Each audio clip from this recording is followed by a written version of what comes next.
1621 शिक्षकों की प्राथमिक शिक्षक संघ ने उनकी सूची जारी की, लेकिन बड़े अफसोस की बात है कि उन आंकड़ों में हेरफेर करके सरकार कह रही है कि मात्र 3 कर्मचारियों की मृत्यु, मात्र 3 शिक्षकों की मृत्यु कोरोना से हुई है।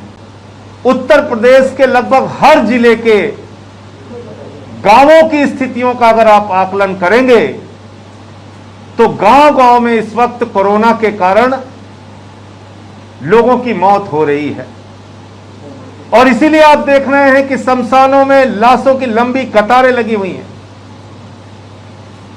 लोगों के पास शमशान में अपने परिजनों का अंतिम संस्कार करने का, दाह संस्कार करने का इंतजाम नहीं है।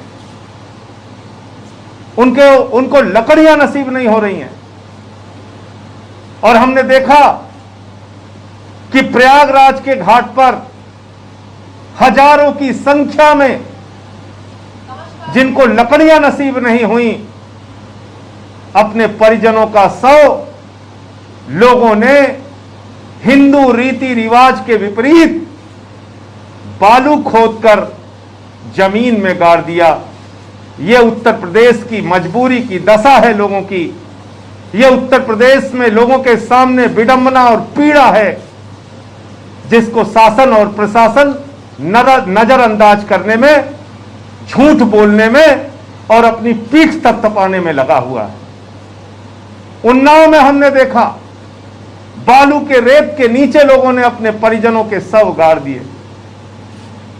हमने गाजीपुर में देखा 100 जमीन खोद के दफनाए गए।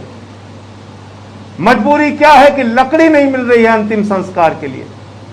आदित्यनाथ जी की सरकार ने दावा किया 5,000 रुपए मिलेंगे, इतना मिलेगा, उतना मिलेगा।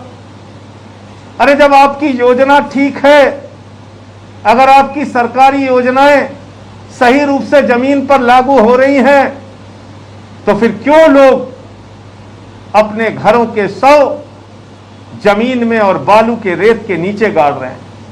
इसका जवाब दीजिए आदित्यनाथ जी। ये जिन लोगों की जानें गई हैं, इनकी आत्माएं आपसे सवाल पूछ रही हैं। इनकी आत्माएं आपसे सवाल पूछ रही हैं कि हमने क्या गुनाह किया था कि मरने के बाद कफन और लकड़ी भी नसीब नहीं हो रही है आपके राज में। आदित्यनाथ जी, सरकार ने आदेश जरूर जारी कर दिया, लेकिन जिस जिले में दाह संस्कार के लिए लकड़ी का इंतजाम नहीं हो रहा है, ऐसे जिला अधिकारी को और ऐसे प्रशासन के लोगों को निलंबित किया जाए, उनके खिलाफ कार्रवाई की जाए। यह गुनाह है, पाप है कि बलिया के अंदर पेट्रोल और टायर से अंतिम संस्कार किया जा रहा है, शवों को जलाया जा रहा है पेट्रोल और टायर से। यह अपमान है, यह गुनाह है, यह अपराध है जो हो रहा है उत्तर प्रदेश के अंदर। मैं निवेदन करता हूं, मांग करता हूं योगी आदित्यनाथ जी से, एक बड़ा संकट आया है उत्तर प्रदेश में, आप कृपा करके लोगों की मदद के लिए सामने आइए। जो बच्चे अनाथ हुए हैं उनके लिए पेंशन की व्यवस्था, शिक्षा और स्वास्थ्य की व्यवस्था कीजिए। जिन परिवारों में मृत्यु हुई है उनको 50,000 रुपए का मुआवजा देने का काम कीजिए, और राशन की कोई दिक्कत लोगों के सामने ना आए तो निःशुल्क राशन, मुफ्त में राशन बांटने का भी काम कीजिए। इसके अलावा एक खबर आई जिसको पढ़ के मन दुखी हुआ कि किस तरह से लोगों की जिंदगियों के साथ खिलवाड़ करने का काम आदित्यनाथ जी की सरकार कर रही है। चुनाव के दौरान 1621 शिक्षकों की मृत्यु कोरोना से हुई। 1621 शिक्षकों की प्राथमिक शिक्षक संघ ने उनकी सूची जारी की, लेकिन बड़े अफसोस की बात है कि उन आंकड़ों में हेरफेर करके सरकार कह रही है कि मात्र 3 कर्मचारियों की मृत्यु, मात्र 3 शिक्षकों की मृत्यु कोरोना से हुई है, जबकि उनके नाम हैं, नंबर हैं, उनकी ड्यूटी लगी थी, इसके प्रमाण हैं। आदित्यनाथ जी ऐसा मत कीजिए। उनके परिवार वालों को नौकरी और 1-1 करोड़ का मुआवजा दीजिए।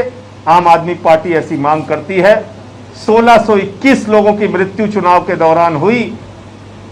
आपने कहा जो लोग ड्यूटी पे जाते वक्त या ड्यूटी से घर पहुंचने तक, इस बीच जिसको कोरोना हुआ और इस बीच जिसकी मृत्यु हुई, हम सिर्फ उन्हीं को मानेंगे।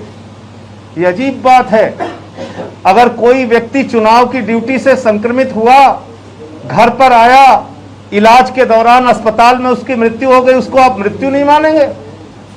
ऐसा अन्याय और अत्याचार।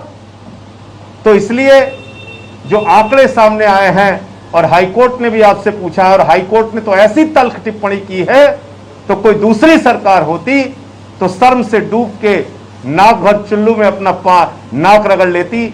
लेकिन ये बेशर्म सरकार है, और मुझे उम्मीद भी नहीं है कि योगी आदित्यनाथ जी को अपनी कुर्सी छोड़ने वाले हैं। लेकिन जो टिप्पणी हाईकोर्ट की है कि उत्तर प्रदेश की व्यवस्था भगवान भरोसे चल रही है, उत्तर प्रदेश में कोई माई बाप नहीं है पूछने वाला, ये अपने आप में बहुत बड़ी टिप्पणी है।